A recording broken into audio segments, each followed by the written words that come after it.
The cold of space pressed against Lyra's small ship as she drifted aimlessly through the empty void. Elythra, her homeworld, had seemed so close just hours ago, yet now it felt impossibly far. Her ship's engines had failed during the survey mission, and the emergency thrusters could only keep her from tumbling endlessly into the asteroid belt nearby. She floated in silence, her thoughts echoing in the narrow cabin. Her species had always trusted logic and preparation. Elythrans planned for every eventuality. Yet somehow, Lyra had ended up alone and helpless in a human-controlled sector. Fear gripped her chest as she scanned the stars, looking for anything familiar. None came. The blackness stretched endlessly, dotted only by distant suns and glimmering debris.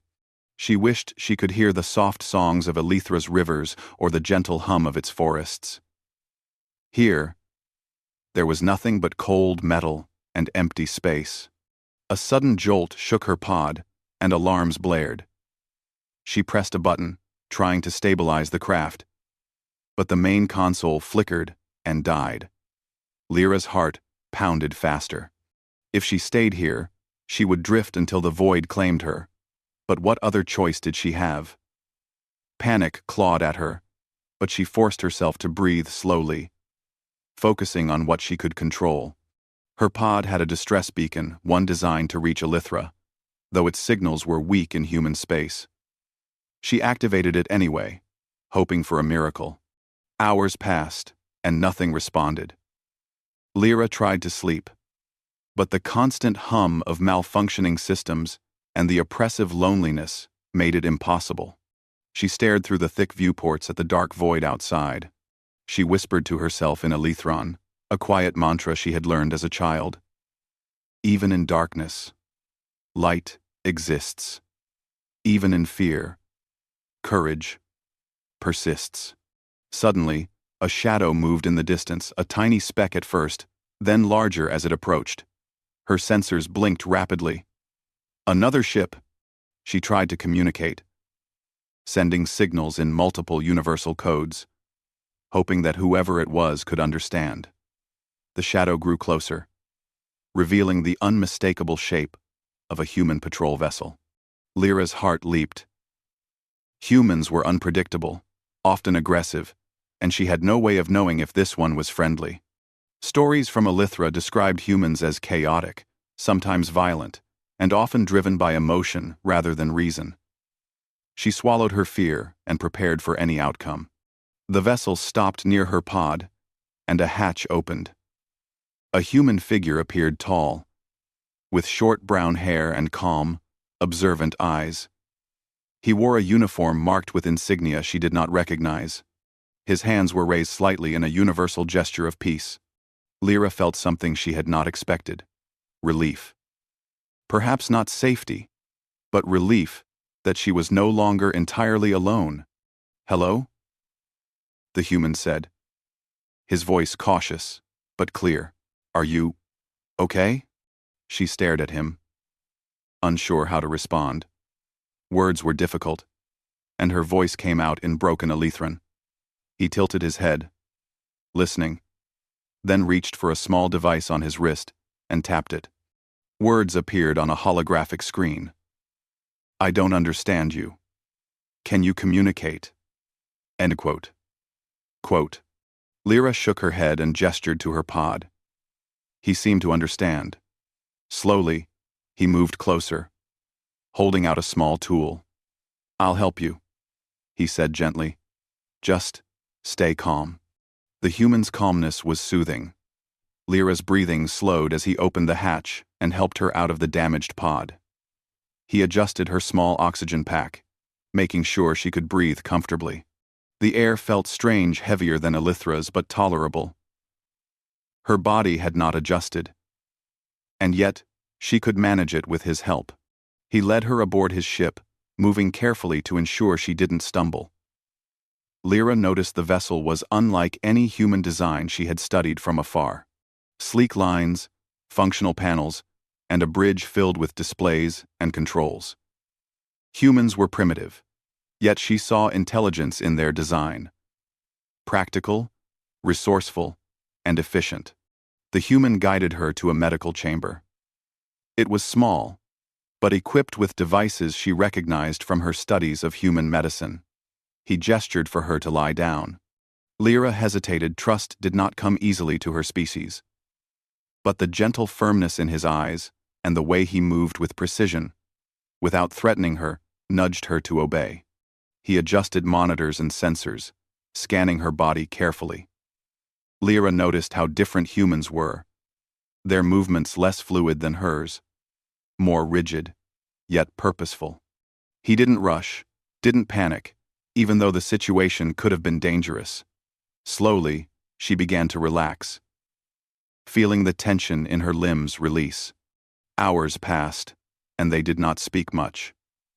Lyra observed him as he worked, fascinated by his attention to detail and patience. He didn't speak much, yet the occasional words, "Almost done," "Steady," reassured her. She realized that humans, though seemingly impulsive and emotional, could be remarkably disciplined when needed. When she finally felt strong enough to sit, he handed her a small cup of water. Lyra's eyes widened at the gesture. She had not expected kindness in a human. On Elithra, survival was often a solitary matter, with assistance given only when absolutely necessary. Here, this stranger offered help freely, without expectation. They began to communicate slowly, using gestures, symbols, and rudimentary translations. Lyra learned his name was Aaron Blake. He asked her questions she didn't understand. But through patience and repeated gestures, she conveyed her name, and that she was far from her homeworld. Aaron listened, nodding, never showing impatience. For the first time since leaving Elithra, Lyra felt a strange warmth, not the heat of a sun or the glow of a forest, but something deeper, a feeling of safety. The human did not speak her language, but his presence was comforting. She realized she could survive here, at least temporarily, because of him. As they traveled toward the nearest space station, Lyra watched the stars streak by through the ship's large viewport. She had always thought of humans as impulsive and dangerous, yet Aaron's actions contradicted that. Perhaps her species' view of humans had been incomplete. Perhaps there was more to them than Elethran scholars had believed. Suddenly, a warning signal blared. Lyra's body tensed. Aaron moved quickly, checking the readouts. A rogue asteroid cluster was moving toward their path, uncharted and dangerous. He glanced at her briefly. "Stay back," he said firmly, taking control of the navigation console. Lyra marveled at his skill. He maneuvered the ship through the jagged rocks with precision, making split-second decisions. She could not help but admire his bravery. She realized that humans, for all their seeming recklessness, had the ability to act decisively when faced with danger. After several tense minutes, the ship cleared the cluster. Lyra exhaled a breath she hadn't realized she was holding.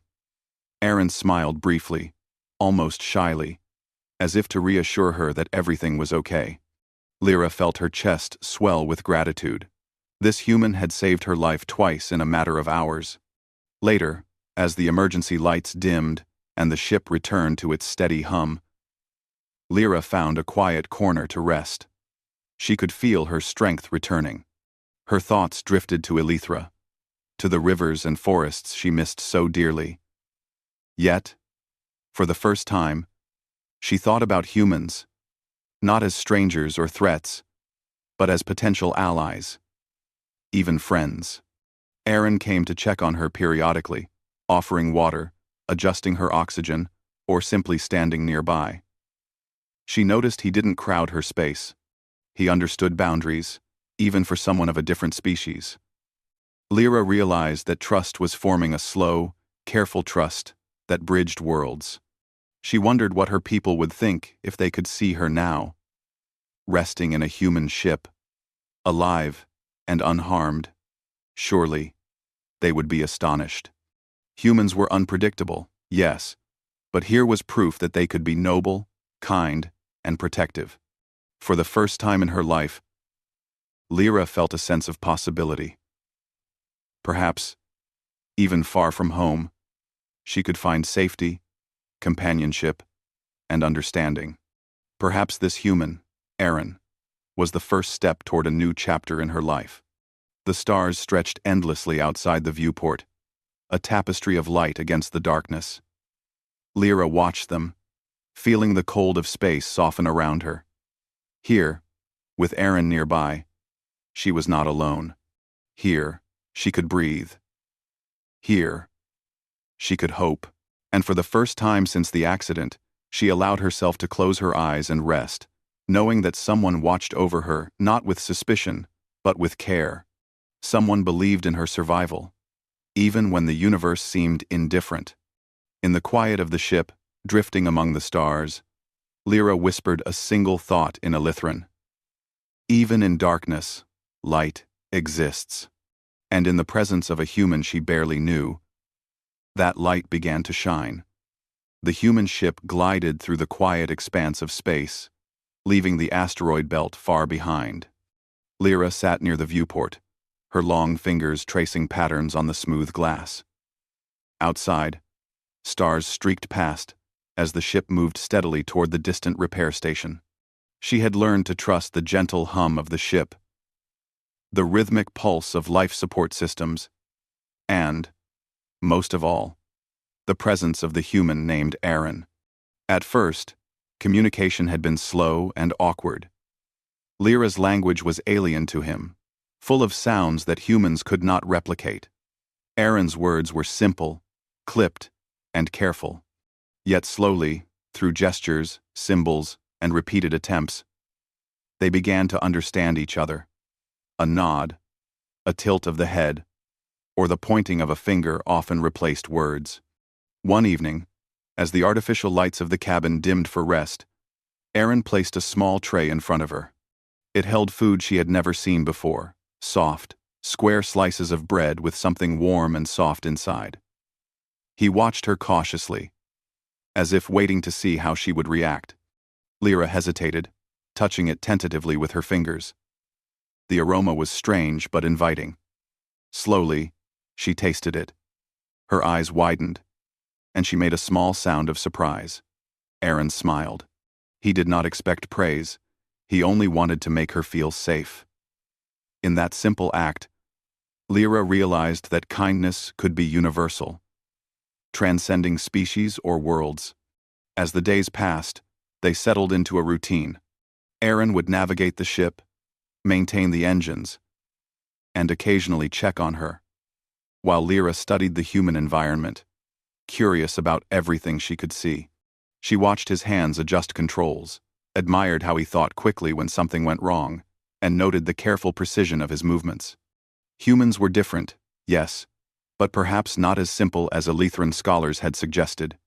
The repair station finally came into view, a distant cluster of lights floating against the black canvas of space. Lyra felt a mixture of relief and nervousness. Humans often feared aliens, and these humans could be hostile. Yet Aaron's presence beside her offered reassurance.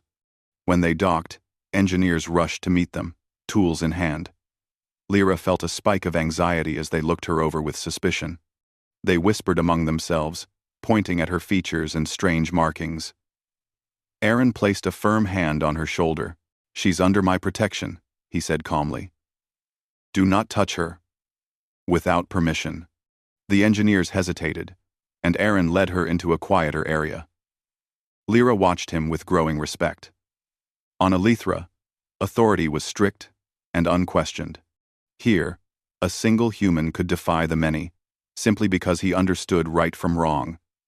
She felt a new admiration growing in her chest, something she had never expected to feel for another species. Days turned into a week as the engineers examined her ship's data and worked on repairs. Lyra stayed aboard Aaron's ship, learning more about him with each passing day. She discovered that humans, while sometimes reckless, had a remarkable ability to adapt and solve problems. He taught her small words, simple gestures, and ways to navigate human technology. In return, she shared glimpses of Elithra, how the forests sang in colors beyond human vision, how rivers glowed under their moonlight, and how her people celebrated life through quiet harmony. One afternoon, while the repair teams were busy, Lyra wandered to the observation deck. She stared at the stars and planets, letting memories of home fill her mind. Aaron joined her silently, offering no words but a comforting presence. She realized that this silent companionship was valuable. Sometimes, words were unnecessary. Understanding could exist simply through shared, quiet moments. "Are you okay?" Aaron finally asked, his voice low and cautious.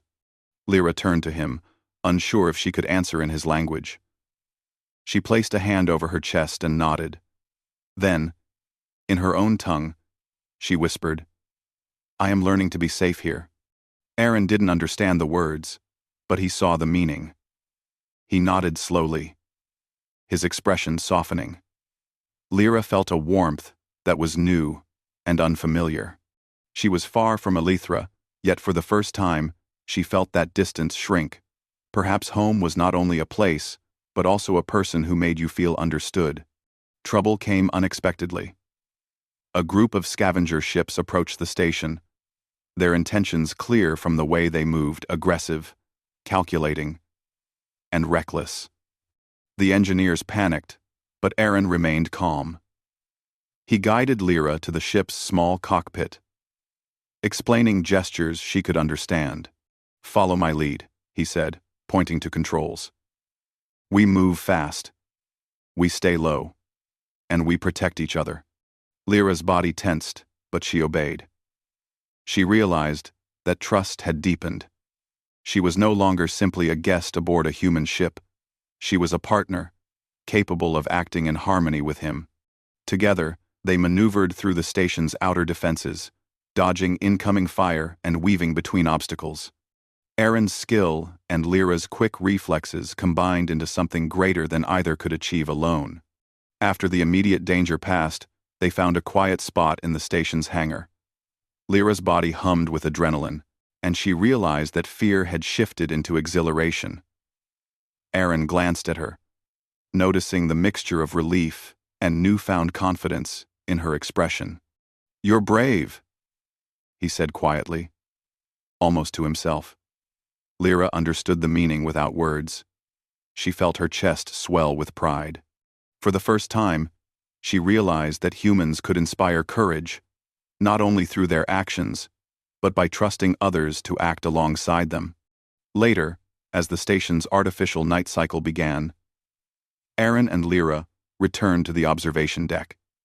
She watched the stars, reflecting on the events of the past days. Fear had dominated her since leaving Elithra, but now she felt a steady pulse of something stronger. Trust. Trust in this human, in herself, and in the idea that survival did not always require solitude. Aaron remained beside her, silently offering protection. Lyra dared a small smile. It was the first in days. She could feel the bond forming between them. A bond built not on words, but on shared experience, understanding, and quiet respect. As they prepared to leave the station, Lyra noticed something remarkable. Humans, despite their flaws, could act with honor. They could protect, teach, and offer comfort without expectation. Aaron exemplified this in ways she had never imagined possible. She realized that her perception of humans had been incomplete, shaped by rumors and distant observation. Now, she had seen their potential firsthand. Their journey continued through remote star systems, each new world teaching Lyra more about humans and herself. She observed how Aaron adapted to new situations, how he solved problems with creativity and determination, and how he treated all beings, even aliens, with cautious respect. Lyra felt her admiration deepen, tempered by gratitude. One quiet moment. They drifted near a small, glowing nebula. Lyra floated close to the viewport, marveling at the colors. Aaron joined her, pointing to patterns in the gas clouds, explaining how humans interpreted light and energy. Lyra watched him carefully. He was patient, deliberate, and attentive. She felt a gentle comfort in his presence, as if danger could never touch her while he was near. "Do you like it here?" Aaron asked after a while. His voice soft, almost hesitant. Lyra paused. The nebula glowed before her eyes, yet her thoughts went beyond its beauty. She placed her hand over her chest and nodded slowly. Words were not enough to explain what she felt: a sense of safety, a budding trust, and a strange warmth she had never experienced. Aaron understood. He smiled faintly, as if acknowledging something delicate yet important. Over the next few days, they practiced small routines together. Lyra learned to operate some human instruments, guided by Aaron's careful instruction. In return, she shared insights into alien technology and strategies she had observed on her homeworld. They became a team, not out of necessity, but out of mutual respect. Each task they completed together strengthened the connection between them. Yet, the universe was never without danger. Rumors of bounty hunters and scavengers circulated through the station's communication channels. Lyra understood enough to know that her species' technology was valuable, and that not all humans would be as kind or honorable as Aaron. She felt a flutter of fear, but this time it was tempered by confidence. She had learned to trust, and she knew Aaron would not abandon her. One evening, while the station's artificial lights dimmed for rest, Lyra lay near the viewport. She watched the stars streak past as Aaron adjusted course. The gentle hum of the ship was a lullaby, and she realized that she no longer felt entirely like an alien in this strange place. She felt connected to Aaron, to the ship, and to a small glimmer of possibility. "Thank you," she whispered in Elithran, her words soft but sincere. Aaron glanced at her, curious, and nodded. He did not understand the language, but he felt the meaning. The gesture alone was enough. Lyra felt a deep warmth in her chest, a quiet reminder that kindness and trust could bridge worlds. As they moved further from the station and deeper into human space, Lyra allowed herself to imagine a future she had never dared to dream of. Perhaps humans were not only unpredictable or chaotic. Perhaps they could offer comfort, protection, and companionship in ways her species had never experienced. And in the quiet of the ship, surrounded by stars, Lyra felt something remarkable. Hope that even far from her home, she could survive. Hope that even among humans, she could find friendship. Hope that even in a vast and lonely universe, she might find someone to stand beside her, someone whose presence could make her heart feel safe. The distant glow of the rescue fleet flickered on the horizon, slowly approaching from human space. Lyra's heart beat faster as she stared at the small lights, knowing they were sent from Elithra. Her people had finally located her, after weeks of searching. Relief and excitement should have filled her, but instead, she felt something far more complicated. Aaron noticed her gaze and placed a steadying hand on her shoulder. "You've been quiet," he said softly, reading her thoughts without words. Lyra turned to him, her large eyes reflecting both fear and uncertainty. She had survived the vast emptiness of space, faced danger alongside humans, and learned their ways. She had grown stronger, braver, and more resilient. And through it all, Aaron had been there guiding her, protecting her, teaching her to trust again. The fleet drew closer, small ships glinting in the sunlight. Communication channels buzzed with Elithron voices, filled with concern and urgency. They had come to bring her home. Lyra's chest tightened. Home. Elithra. The forests. The rivers. The soft, luminescent light of her world. She longed to see it again, to feel the familiar harmony of her people. Yet she realized something she had not expected. For the first time since leaving her planet, she felt that home could be something different. A person. A bond. A place where her heart felt safe. Aaron watched her, giving her space yet remaining close enough that she could reach out if she wanted. "You know you can go with them," he said gently. "They'll take you home."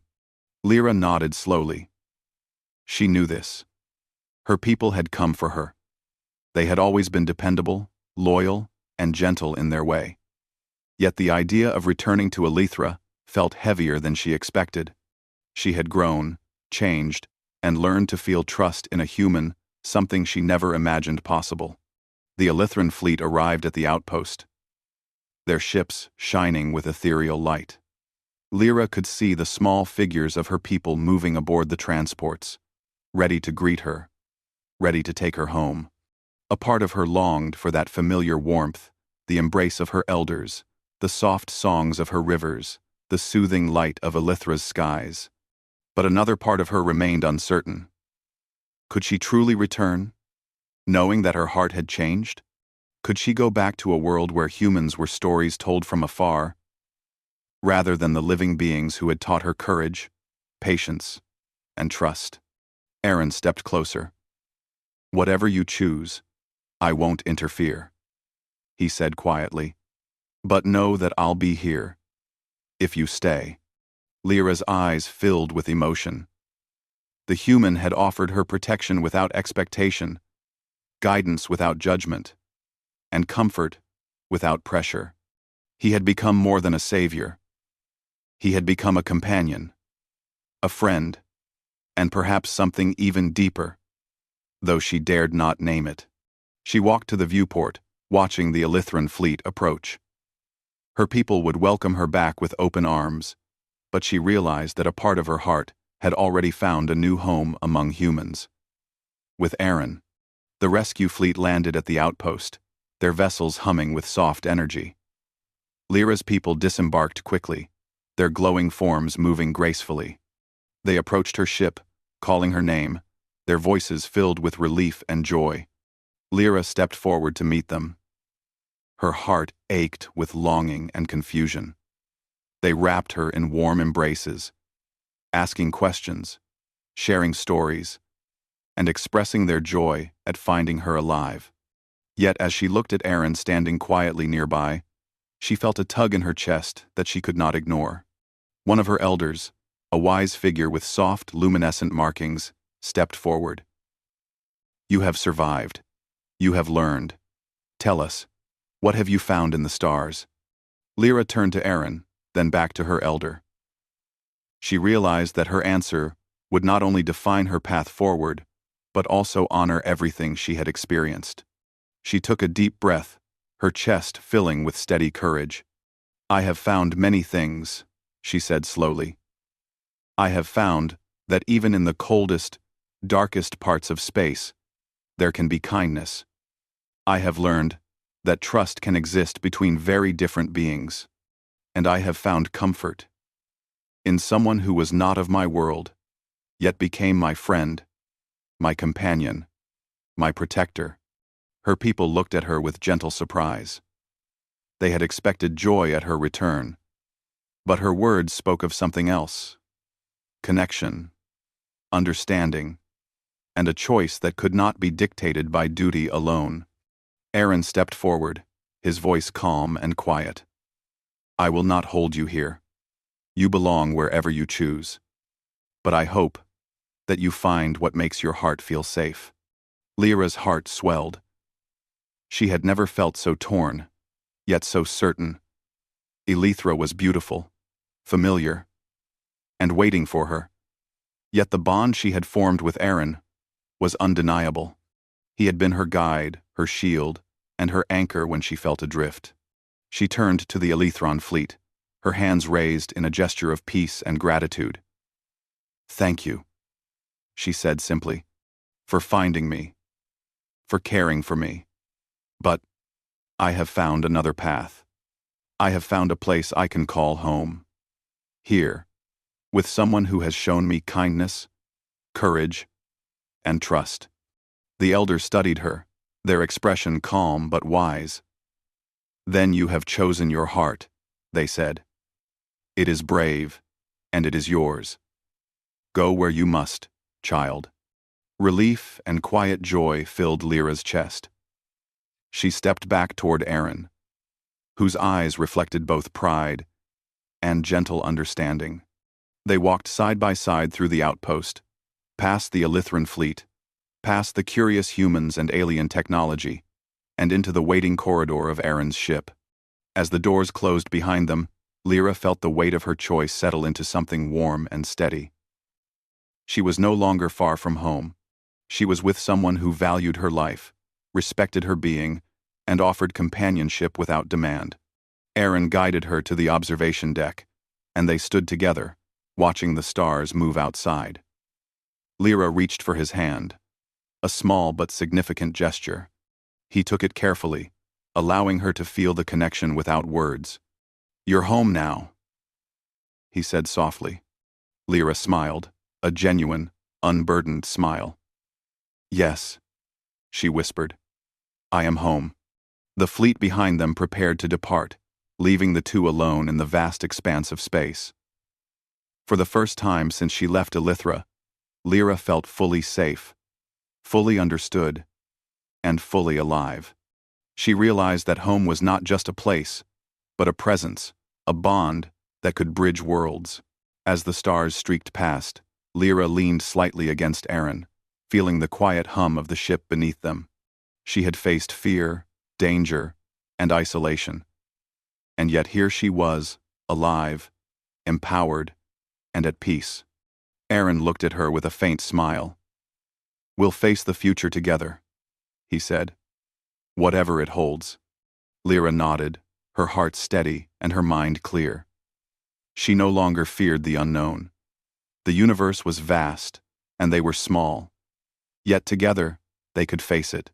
She realized that courage, trust, and compassion were not bound to one world. They could exist anywhere, even in the space between stars. And so, far from her alien home, surrounded by the infinite expanse of the galaxy, Lyra had found what she had been searching for all along: comfort, safety, and belonging not in a planet or a place, but in the arms of a human who had shown her the best of his species.